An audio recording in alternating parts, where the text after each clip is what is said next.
Hai, selamat datang ke channel Cikgu Ko.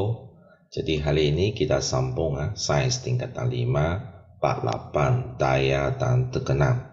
Jadi seperti biasa, Cikgu akan menggunakan PowerPoint yang disediakan oleh Cikgu Nora Jiran Kangwi dari SMK Ulu Tiran Johor. Jadi sebelum kita sambung, kalau kamu suka video Cikgu Ko, boleh subscribe channel Cikgu Ko, like dan share video Cikgu Ko, dan buka lonceng di tepi ya. Oke, 8.1 tekanan dalam bendalio. Video sebelumnya kita sudah belajar prinsip Pascal. Dalam video ini kita akan belajar prinsip Bernoulli. Prinsip Bernoulli dia berhubungkan di antara had laju bendalio dengan tekanan.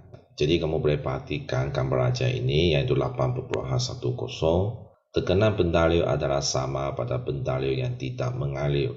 Ruajar 8.10 menunjukkan bahawa tekanan bendalio di P1, P2 dan P3 adalah sama kerana bendalio tidak mengalir. Maksudnya kalau sesuatu bendalio adalah berguna, maksudnya dia tidak mengalir, jadi tekanan di setiap tube dia adalah sama. Sebab itu kamu boleh perhatikan ketinggian bendalio di sini P1, P2, P3 adalah sama. Kalau ketinggian bendalio ini adalah sama, ini maksudnya tekanan mereka adalah sama. Okey, seterusnya tube Bernoulli merupakan tube yang tidak seragam dengan bahagian tengah lebih sempit. Jadi boleh rujuklah ruajar 8.11 dan kamu boleh perhatikan tube di tengah-tengah ini ialah sempit ya. Jadi ini kita dikenali sebagai tube Bernoulli ya.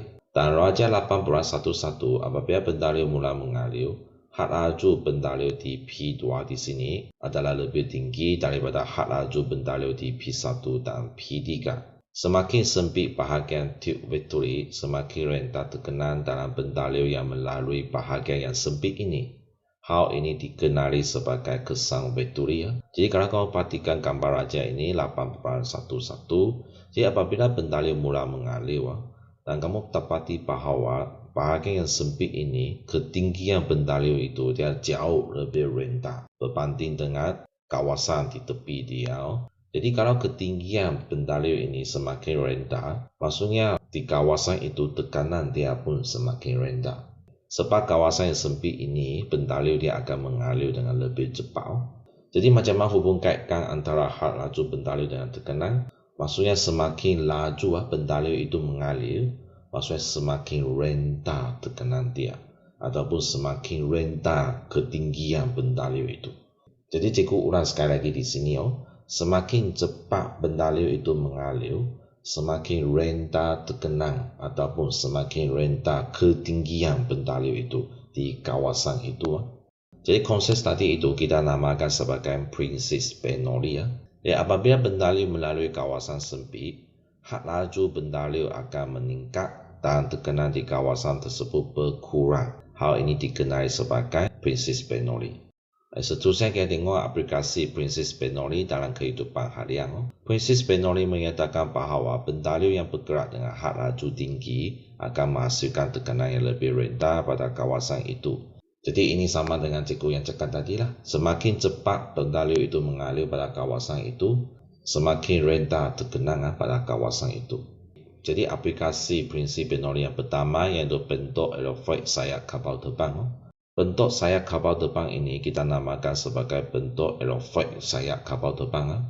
Dan kamu perhatikan bentuk sayap kapal terbang ini, bahagian atas dia jarak dia lebih panjang berbanding dengan jarak bahagian bawah sini. Bahagian jarak yang lebih panjang di atas ini, aliran udara adalah berhad laju tinggi. Aliran udara berhad laju tinggi di sini bermaksudnya aliran udara dia lebih cepat. Kalau mengikut prinsip Bernoulli, kalau aliran bendalio dia lebih cepat, maksudnya kawasan itu dia akan menghasilkan tekanan bendalio yang lebih rendah, betul? Manakala bagi jarak sayap yang lebih pendek di bahagian bawah sini, aliran udara adalah berhad laju rendah. Aliran udara berhad laju rendah di sini, maksudnya bendalio itu mengalir dengan lebih lambat. Kalau mengikut prinsip Bernoulli, jika aliran udara dia mengalir dengan lebih lambat, maksudnya dia akan menghasilkan tekanan bendalio yang lebih tinggi di kawasan itu. Jadi menyebabkan jarak yang lebih panjang di bahagian atas sayap ini, tekanan udara adalah lebih rendah. Manakala bagi jarak sayap yang lebih pendek di bahagian bawah ini, tekanan udara adalah lebih tinggi. Kamu mesti tahu aliran udara mesti mengalir dari kawasan tekanan yang lebih tinggi mengalir ke kawasan tekanan yang lebih rendah. Oleh sebab tekanan udara di sini lebih tinggi, manakala tekanan udara di sini lebih rendah, aliran udara dia akan mengalir dari bawah ke atas. Jadi dia akan menghasilkan satu daya angkat untuk mengangkat badan kapal terbang dari bawah ke atas.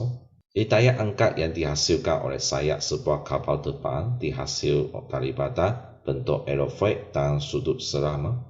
Jadi aplikasi prinsip Bernoulli yang kedua iaitu penurun Bunsen. Jadi apabila kamu buka penurun Bunsen itu, jadi kamu dapati bahawa gas itu di dalam tube ini dia sudah mengalir dengan kelajuan yang tinggi dan akan menyebabkan tekanan di dalam tube ini adalah lebih rendah berbanding tekanan udara di luar sini lah. Dan ini akan menyebabkan tekanan udara di luar sini adalah lebih tinggi. Dan tadi cikgu sudah cakap, aliran udara ialah dari kawasan bertekanan tinggi mengalir ke kawasan bertekanan rendah. Jadi menyebabkan udara berhad laju rendah dengan tekanan tinggi disedut masuk ke dalam tube penurun Bunsen ini.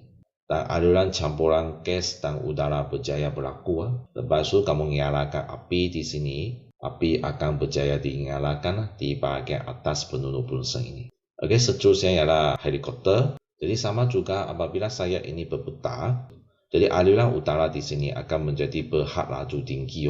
Jadi apabila aliran udara di atas sini berhad laju tinggi, nanti akan menghasilkan kawasan ini bertekanan udara rendah. Dan di bahagian bawah sini, aliran udara adalah berhad laju rendah. Dan ini menyebabkan tekanan udara di bahagian bawah sini adalah lebih tinggi berbanding dengan tekanan di kawasan atas ini.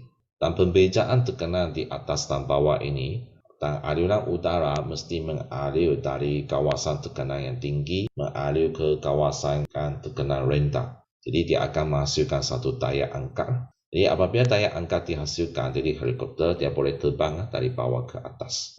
Okey, sama juga dengan drawer, dia fungsi seperti helikopter. Sama juga apabila sayap ini berputar, jadi aliran udara di atas ini lebih cepat ataupun berhad laju tinggi dan menyebabkan kawasan sini tekanan udara menjadi lebih rendah. Jadi pada masa yang sama, aliran udara di bawah sini adalah lebih lambat ataupun berhad laju rendah dan menyebabkan kawasan sini tekanan udara adalah lebih tinggi. Dan aliran udara mesti mengalir dari kawasan tekanan yang tinggi mengalir ke kawasan udara yang tekanan rendah. Jadi ini akan menyebabkan di kawasan sini akan menghasilkan satu daya angkat untuk mengangkat bahan ini berterbang dari bawah ke atas.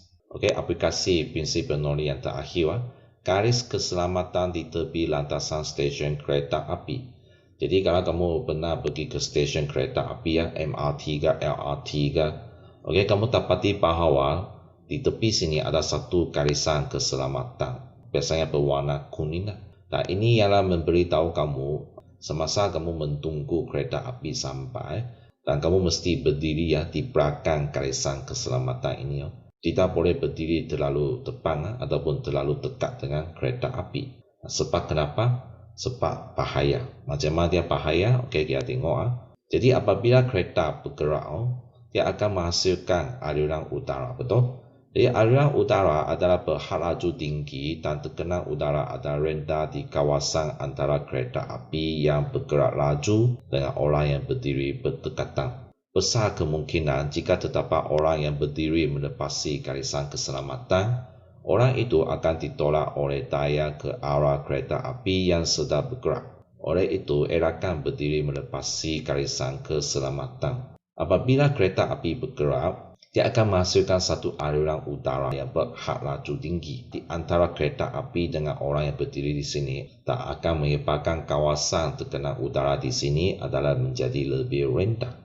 Manakala di belakang orang ini, aliran udara adalah berhad laju rendah dan menyebabkan tekanan udara kawasan sini adalah menjadi lebih tinggi. Dan tadi cikgu sudah cakap, aliran udara biasanya ialah dari kawasan tekanan yang tinggi mengalir ke kawasan tekanan yang lebih rendah. Dan dia akan menghasilkan satu daya, akan menolak orang yang berdiri di sini ke arah kereta api yang bergerak di sini. Sebab itu dia sangat-sangat bahaya.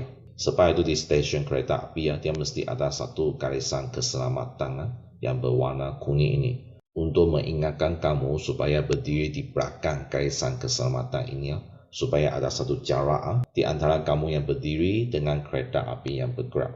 Sama juga kalau dalam kehidupan seharian, kalau kamu perhatikan, biasanya lori besar yang sedang bergerak, kalau di tepi dia ada motosikal, sangat bahaya juga. Kalau motosikal dia terlalu dekat dengan lori besar yang bergerak, di antara jarak motosikal dengan lori yang besar itu, aliran udara adalah lebih cepat dan menghasilkan satu kawasan tekanan yang rendah.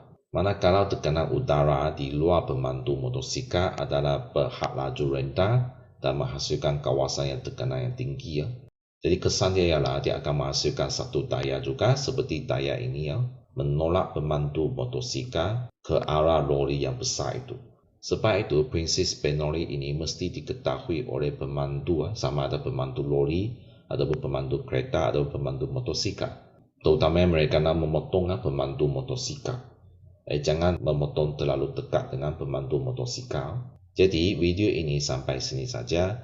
Dalam video ini kita sudah belajar prinsip Bernoulli yaitu semakin berhad laju tinggi bentaliu itu ataupun semakin cepat bentaliu itu mengalir, tekanan bentaliu di kawasan itu akan menjadi lebih rendah.